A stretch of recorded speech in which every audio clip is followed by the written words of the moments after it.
Bonjour et bienvenue à une nouvelle émission de News 24.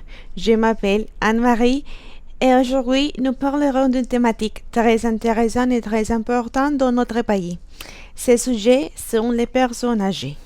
En raison de nombreux facteurs, ils ont été affectés de plusieurs manières ces dernières années.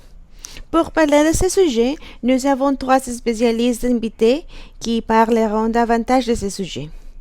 Ils s'appellent Caroline Zeron, il est un psychologue spécialisé dans les personnes âgées, Santiago Muñoz, en charge du domaine des questions familières, et Sébastien Villamarin, et pour la parole du ministère de la Santé. Pour commencer, nous allons parler avec Caroline. Merci beaucoup, Anna. Ah oui, malheureusement, la situation des personnes âgées ici en Colombie n'est pas la meilleure. Ce sont des personnes qui sont quotidiennement violées, même par les familles. Les taux d'abandon est très élevé dans les pays, ce qui est très triste car cela génère d'autres problèmes plus importants chez chaque personne âgée, car il est vital que les personnes âgées vieillissent et bénéficient du soutien de leur famille. La deuxième pathologie la plus courante chez les personnes âgées et la dépression. 4 personnes âgées sur 10 en Colombie ont un profil dépressif et l'une des cas est la situation économique à laquelle ils sont confrontés car très près ont accès à une pension. C'est pourquoi beaucoup tombent dans la dépression car ils se sentent exclus, inutiles et comme pour leur famille et pour la société en général. Les personnes âgées devraient avoir plus de possibilités d'emploi, ils devraient avoir de la flexibilité de l'emploi et des possibilités accrues pour ces populations. Merci beaucoup pour cette intervention, Caroline. C'est très important pour savoir ce type d'information. En ce moment, nous avons des spécialistes Sébastien Villamarin en direct. Sébastien. C'est trop important, premièrement, de dire que la plupart des personnes âgées, c'est-à-dire le 90% des personnes âgées, ont accès au système de santé colombien. Le problème ici, c'est de quel type de système de santé s'agit-il?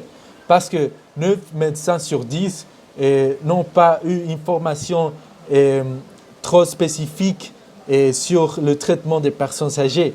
Cela nous laisse la chiffre d'un gériatre pour chaque 35 000 personnes âgées.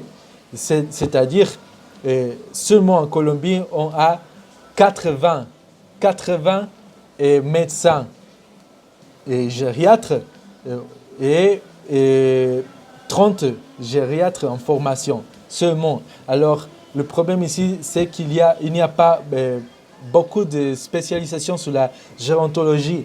Le problème ici, c'est que il y a beaucoup d'universités qui soient concentrées sur la gérontologie et le peu d'universités qui se concentrent sur la gérontologie se trouvent à Bogota. L'autre problème, c'est que le 12% des personnes âgées représentent la population totale de la Colombie. Et c'est là la chiffre monte parce que 7 sur 10 jeunes affirment qu'ils ne veulent pas avoir des enfants. Et c'est un problème surtout lié au problème social de la Colombie. Et finalement, cela nous laisse un problème trop grand d'inversion sociale sur les personnes âgées et un problème trop grand lié aux conditions de vie des personnes âgées. Merci beaucoup, Sébastien. Pour finir, nous avons Santiago. Santiago, je t'écoute.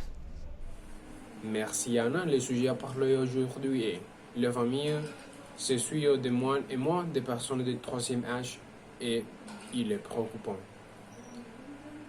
De plus en plus dans le pays, le chiffre a augmenté il y a 5 ans.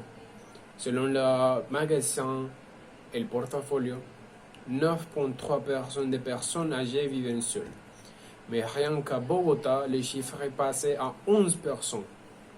Nous avons un chiffre ici à Cali de 10 personnes et 80% de ces pourcentages travaillent de manière informelle parce qu'ils n'avons pas de personnes pour les soutenir ou les soigner et ils devront chercher un moyen de survivre dans le pays.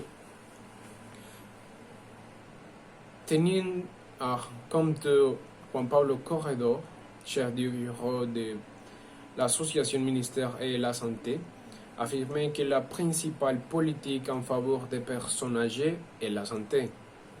En plus des prestations provenant de la prise en charge des maladies chroniques et la place fonctionnelle des conditions qui généraient un handicap.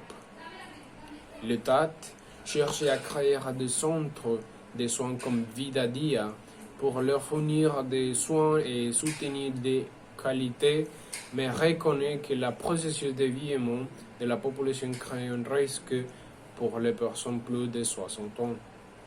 Découlant des conditions autres que la santé, c'est pourquoi le système national cherchait à ce que les familles colombiennes ne donnent pas plus de responsabilités aux personnes âgées, mais pas seulement. Assurez-vous que vous créez un système ou une aide financière est nécessaire pour créer et renforcer l'autonomie et de la personne âgée. Un autre, le rapport de l'Université de la Sabana et l'Association colombienne de gérontologie et gériatrique suggérant que le soutien des familles dans le soin aux personnes âgées et la formation du personnel médical spécialisé pour aider la personne de troisième étage. Et merci pour votre attention et nous revenons avec vous. Merci beaucoup à tous les spécialistes qui nous avons parlé ce soir. Merci beaucoup pour syntoniser notre news et au revoir.